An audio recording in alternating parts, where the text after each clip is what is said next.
আপনারা যদি এখনো সময় আছে, যদি আপনারা আমাদের সাথে একাত্মতা ঘোষণা না করেন তবে আমরা কিন্তু পুনরায় রাজপথে নামতে বাধ্য হব। আমরা রাজপথে নামলে একে একে স্বৈরাচার সরকার গিয়েছে, একে একে যতগুলো প্রশাসন আছে, প্রশাসন থেকে শুরু করে যা কিছু আছে সবাইকে আমরা নামাতে বাধ্য হব।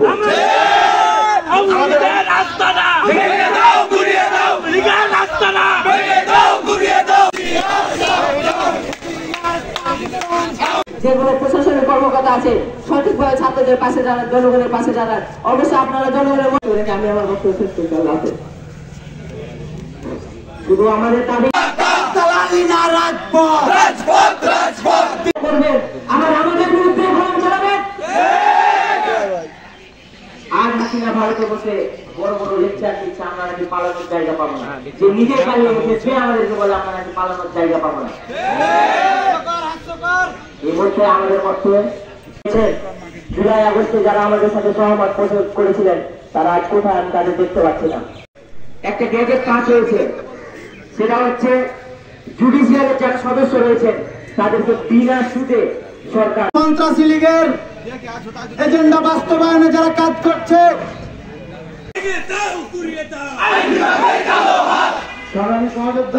এখনো যায়নি, তারা শুধু জাস্ট সময়ের অপেক্ষায় আছে। তারা সাময়িক নীরবতা। এদেশে স্বৈরাচার সরকার এসেছে, স্বৈরাচার সরকার গিয়েছে, এরশাদ এসেছে, এরশাদ গিয়েছে। অপরাধ করেছে যে একজন স্বৈরাচার সরকার বাধ্য হয়েছে দেশ ছাড়তে। আওয়ামী লীগের দোসরেরা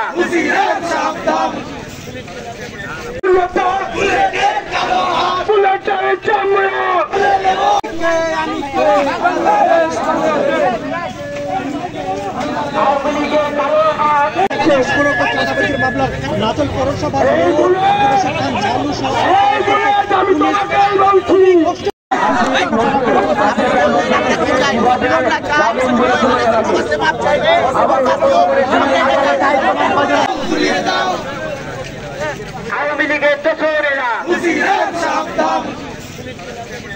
যেগুলো প্রশাসনের কর্মকর্তা আছে সঠিকভাবে ছাত্রদের পাশে দাঁড়ান, জনগণের পাশে দাঁড়ান।